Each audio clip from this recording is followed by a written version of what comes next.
The hare is the wisest animal of all the animals in the forest, and all the animals in the forest know of this. Hi beautiful people, we'll be back to my YouTube channel. My beautiful, amazing name is Maria Nabukeera, and I'm so happy, humbled and blessed to have you all. Thank you for coming to watch today's video. Thank you for clicking.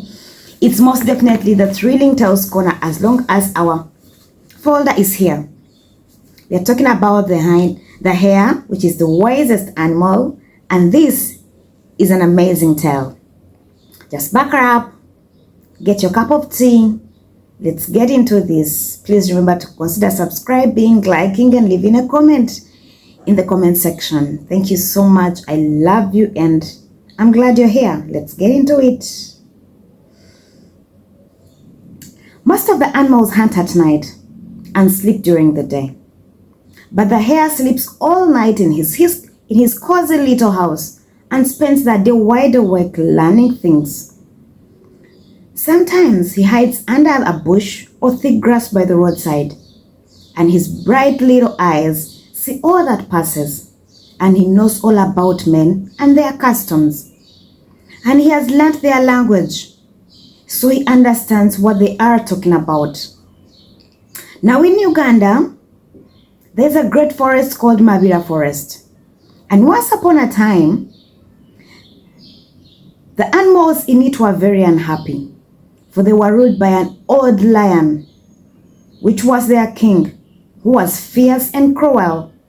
He had only one friend in the forest, who was the hyena, who always went hunting with him and ate up any scraps that the king lion left behind. The hyena was a good-for-nothing, useless creature who never did anything for anybody. A stupid animal with no brains and an idiotic laugh, which all the other animals found most annoying. Of all the creatures in the forest, the one who hated him most was the hare. Every night when he had settled down to sleep, the lion would come by roaring on his way to hunt. And when he had passed, the hare had cuddled down again to sleep. The hyena would pass, laughing in his silly way. At last, all the animals could stand it no longer, and the hare thought of a plan to be rid of both of them. "Sir," he said to the king lion, "I have bought a piece of land and want to farm it, but I am a weak, foolish creature. Will you go into partnership with me to protect me?" The lion consented, for he thought in his cruel heart, "If there any trouble will be, I will eat up the hare and take the land as well to be mine. Let us have the hyena as third partner," said the hare. "He is so wise, so much respected in the forest as well." The hyena was very much pleased, for he was stupid to see that this was only flattery. He just laughed. "Let us go and see this land at once," said the lion. So they started out. "It is very dull, just walking along," said the hare.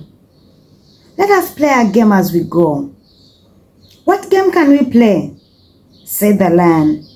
"All games are so silly." "I know of a nice game," said the hare.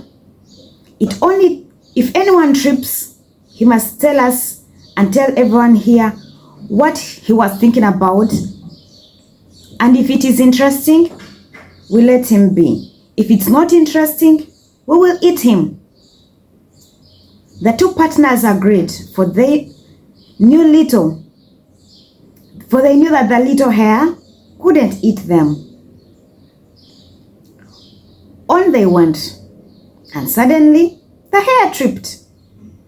"What were you thinking about?" said the lion. "I was thinking," said the hare, "how the rocks grow. Is there much under the ground as above?" "That is a great thought," said the lion. "Anyone might trip thinking about that. So they went on. Suddenly the hare tripped again. "What were you thinking about?" they asked him. "I was thinking," said the hare, "what happens to all the bark cloths? Every year, cloth makers take the bark from the tree and hammer it into bark cloth with mallets and dry it in the sun. And every year people buy new bark clothes. There must be thousands and thousands of bark clothes in the country. One would think they would be lying about in heaps, but it is not so." "That is a great idea," the lion said, "and enough to make someone to trip." So they continued. The hyena just laughed, and they went on again. Suddenly, the hyena tripped. "What were you thinking of?" they asked. But the hyena had never thought of anything in his life. He just laughed in his silly way. And the lion said, "We will eat him now. I am hungry." But the hare said, "You may have my share as well.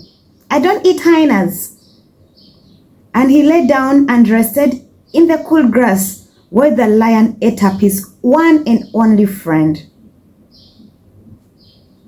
When they started off again, the hare said, "There is a hill over there from which there is a lovely view right over the river Nile. But I don't think we will have time to go there. It is sad. If I say there is time, then there is time," said the lion. "Let us go at once." So they began to climb the hill. At the top there are two great rocks with a narrow path between them. And the hare ran ahead to show the way, and the lion followed. But he was so fat after his big meal of eating the hyena that he got stuck halfway through, and the hare rolled down a rock from above to block the path behind him. And the lion could not go either backwards or forward, and he roared with a rage. Then the hare ran back to the forest and called all the other animals to come and kill the lion. But when they arrived, they found him dead already.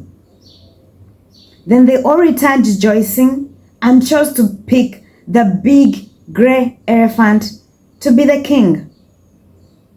For many years, there was peace and happiness in Mabila forest after the death of the lion and the eating up of the hyena. All because the hare is the wisest animal. Just like I said at the start, it is the wisest, and all the animals in the forest know about it. Hi beautiful people, that is our tale for today. It's an amazing folktale from the country Uganda, and I'm glad that you watched and stayed till this far. Thank you for always coming back. It's the Thrilling Tales Corner with me, Maria Nabukeera, and I'm happy to have you.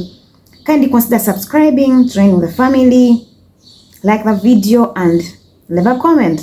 Thank you. I love you, and see you on the next one.